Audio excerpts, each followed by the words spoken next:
lost the crankshaft. Not here. It's not at Grandma's.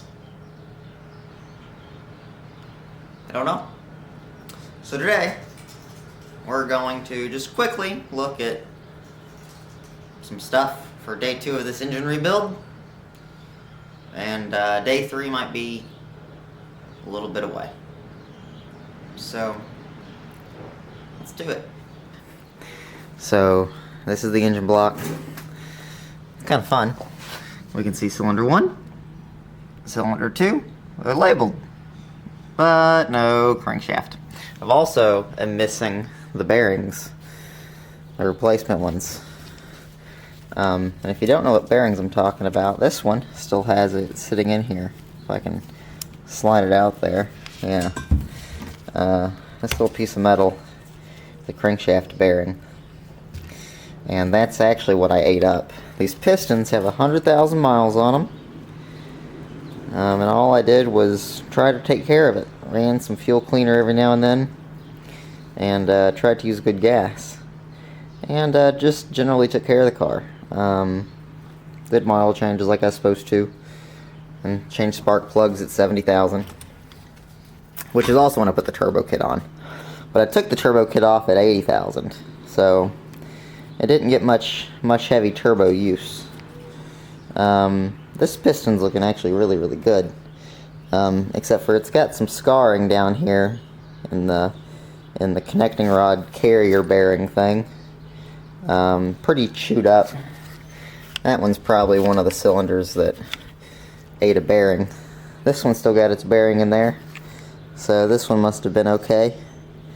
The top doesn't look like it has a whole lot of scarring, but anyway, I am getting replacement connecting rods and everything. I got new pistons, new wrist pins and everything. Let's see, is this one messed up either? No. Okay. Wow. They're a little dirty, but not as bad as I was expecting. The top of all the pistons look really good. Barely any carbon buildup, but that's because it has port injection along with direct injection. So this engine, out of this tiny little 4-cylinder sports car, actually does have 8 fuel injectors. And it mates actually to a 6-speed transmission that goes into a Lexus. And then it also has a Subaru rear differential. So kind of interesting. Hodgepodge of the parts. Me and Ruby were talking about it. This engine only popped probably because of just the right bad combination of everything. Hot day, up in the mountains. I was on top of Kenosha Pass, so over 10,000 feet, and I won't lie, we were giving it the beans. So probably just hit some oil starvation, and that's when we lost the bearing.